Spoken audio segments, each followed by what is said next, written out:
বন্ধুরা, ম্যাপে দেখতে পাচ্ছেন এই ছোট্ট একটি দেশ, এটা হচ্ছে বাংলাদেশ।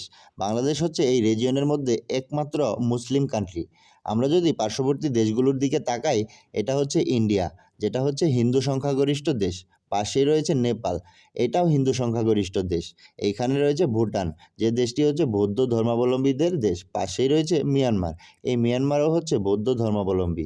বাংলাদেশ থেকে সবচেয়ে কাছের মুসলিম কান্ট্রি হচ্ছে এই পাকিস্তান, যার দূরত্ব বাংলাদেশ থেকে প্রায় 2000 কিলোমিটার। বন্ধুরা, বিশাল এই রিজিয়নের মধ্যে একমাত্র ছোট্ট এই বাংলাদেশ কিভাবে মুসলিম কান্ট্রিতে পরিণত হলো, এটা জানতে হলে আমাদেরকে যেতে হবে আজ থেকে প্রায় 1200-1300 বছর আগে। 7th to 10th সেঞ্চুরির মধ্যে বিভিন্ন আরব মার্চেন্টরা এদিক দিয়ে এসে বাংলাদেশের উপকূলীয় অঞ্চলে বঙ্গোপসাগরের তীরবর্তী অঞ্চলে এসে ব্যবসার উদ্দেশ্যে আসে। আরব ব্যবসায়ীরা বাংলাদেশে এসে এই অঞ্চলের যে ফার্টাইল বা উর্বর জমির কারণে তারা এখানে অনেক ভালো ব্যবসা করতে পারে। ব্যবসা করার পাশাপাশি তারা ইসলামের দাওয়াত দিতে থাকে এই অঞ্চলের লোকাল মানুষদের কাছে। যার ফলে অনেক মানুষই তখনকার তাদের নিজেদের ধর্ম ছেড়ে ইসলাম ধর্ম গ্রহণ করতে থাকেন।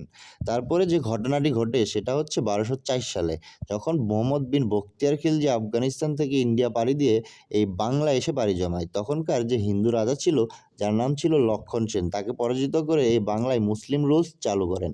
যার ফলে এই অঞ্চলে অনেক মানুষই ইসলাম ধর্ম গ্রহণ করতে থাকে। তারপরের যে ঘটনাটি ঘটে সেটা হচ্ছে 1300 থেকে 1400 সালের দিকে হজরত শাহজালাল এবং শাহপরাণ এই বাংলাদেশে এসে পাড়ি জমায়। তারা এই অঞ্চলে অনেক মসজিদ মাদ্রাসা স্থাপন করতে থাকে, যার ফলে এই অঞ্চলের অনেক মানুষই ইসলামের দিকে ধাবিত হতে থাকে।